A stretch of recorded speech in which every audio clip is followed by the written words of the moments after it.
What's poppin', YouTube? Want to talk to y'all again, man. No. This time we gonna talk about when a narcissist loses a good one, you heard?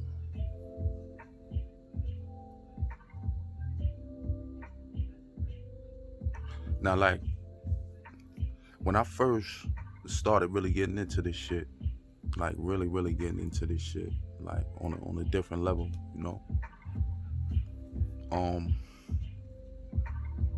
it took me a little minute for me to kind of like understand really what was going on, because a nigga was kind of like really in denial, like, nah, this can't be, nah, that shit just a coincidence. But once you really start paying attention to the shit, you understand that ain't that many coincidences in the world, and you understand that it's a psychological dilemma that they go through in terms of personality wise. A lot of the shit is based on the fact that they didn't have the type of love or structure that was needed for them to actually grow in all of the elements that they needed to. That's the emotional level, sometimes the physical level, the spiritual level, and the mental level. That's where your family, your immediate family, your parents, that's where that comes in heavy at. Because children are like sponges, I know y'all heard it before, But if they ain't got nothing to soak up, they become like rocks, hard and brittle, you heard? Just like that sponge that was absorbent at one time becomes calcified, like the narcissist's emotions, ways of actions, thoughts, the way they deal with people day to day, because they didn't have that nurturing, Not at all. You got to be mindful and got to be conscious of that, man, when you engage with these people. Now, with all that I just said, these people will be so insufficient in many different areas, you heard? So, when you engage with these people, now, unbeknownst to you, because you're a super empath, you feel me? You just like to help, you feel me? You just don't like to see people's spirits down for no reason when it's so many people around each other, to where our job and destiny every day is to bring a smile to at least one person's face a day, I live like that. My aunt, she taught me that, so that's how I learned about karma and stuff like that, I sit here and I reminisce, about all the ways I was there for the narcissist, emotionally, physically, mentally, spiritually. I tried, you feel me? But that was just something that they couldn't really tap into. They tried to toy around with it, I put a few things out there a couple of times, about time travel and stuff like that, different portals, different theories and stuff like that, just to see if they bite on it, you know what I mean? A couple of times they tossed it around and all that, a couple of people anyway. So I was elemental, like, in their family in a lot of ways, because they knew that if I was around, they knew that they was good, you heard? If shit got crazy, they already knew. You understand? But despite everything that's happened, can't put myself in situations like that who don't got my best interests at heart, you heard? So my energy was pulled back intentionally and purposely, just so I can preserve me and build me again to the person that I know I always have been, But when I can't practice my gifts because I'm with somebody who's emotionally and shadowly dead, becomes hard, to actually step into your light. I was thinking and shit, right?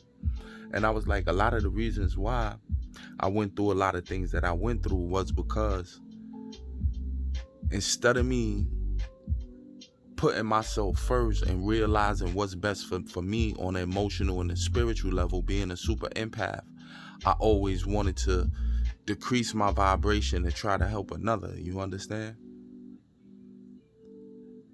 And it's hard to do that because once you get stuck in that lower vibration, dialing yours down to help that person day in and day out, in order for that person to even relate to you in any shape, form, or fashion, you got to stay in that energy, bro. Because once you come out of that energy, it's total chaos, lack of communication, and it's shut down time because they're not elementals. They cannot relate, you know?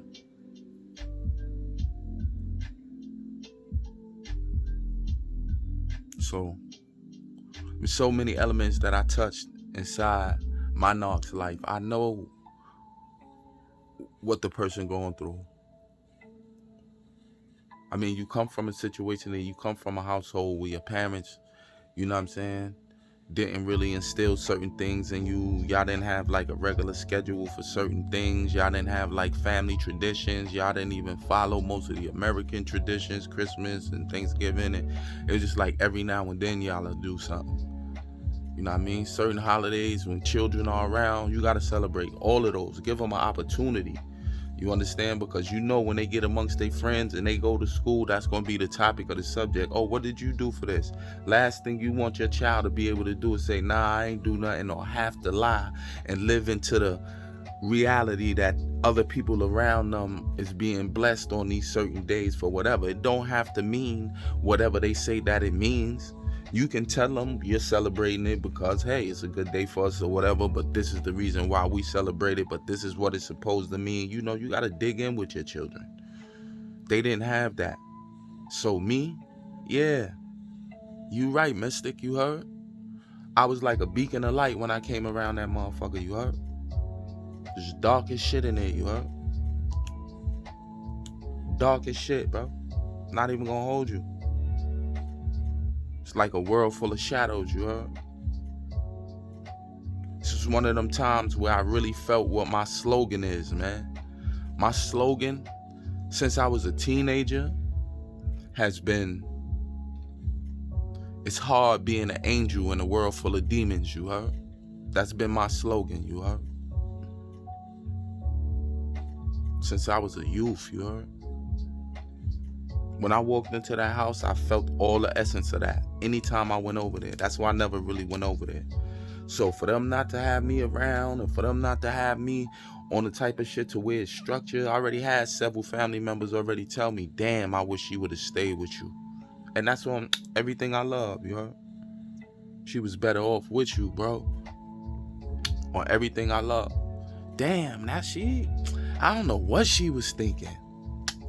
On everything I love, you heard? But it's not my business now, you know? What can I do? What can I say? Now you gotta figure out how to pick up the pieces, man. When I was with you, I instilled everything in you that needed to be instilled. I tried to lift you in every fucking way possible that I can.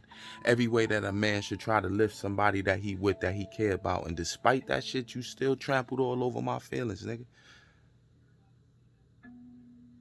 It was times to where people would ask you,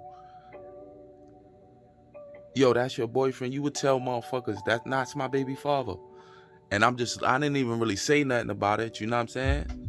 Because it didn't really matter to me. It was things like that I was like, oh, all right, she thinks she rocking shit, she gonna crush shit. I'm not one of them people that just sit around and tolerate that shit, you heard? I'm super divine on some other shit, you heard? My intuition is through the roof, you know. Like I said before, it's been plenty of times I help you get out of a lot of shit, circumvent a lot of shit with very, very little effort. And the first thing you said when you looked at me was, yo, how the hell you know about all this shit? Say it ain't so, nigga. So yeah, you lost a good one. You deserve that. I told you previous times that you don't have no upgrade after me. I told you this shit. Word for word, bro. I told you any way you go after me is going to be a downgrade. And it happened. And I knew that shit was coming because the last time I spoke to you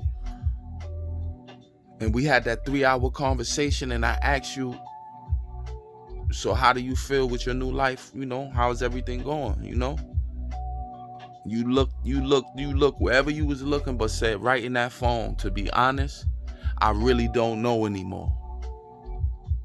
That's when I knew you had fucked up, you heard? And you realized you had fucked up, you heard?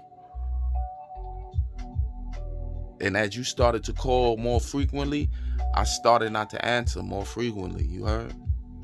Because I knew where you wasn't where you wanted to be, even though you thought that your hot girl summer was going to be some shit. I told you it turned into the coldest winter ever.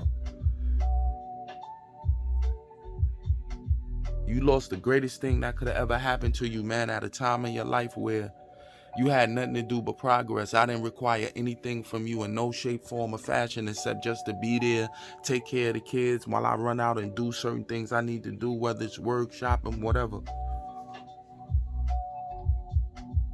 And to just, if anything go wrong, be smart enough to be able to hold the fort down. Man, I was stupid as fuck even thinking you had any of that built in you, bro. So yeah, that's what happened when you lose a good one. Your whole life changes. Get stuck in that realm of negativity, you heard? Barely on the 3D level. I don't hate you. Like I said, I forgive you. I don't accept no apologies from you, you heard? I be you, you be me. Red Cloud TV.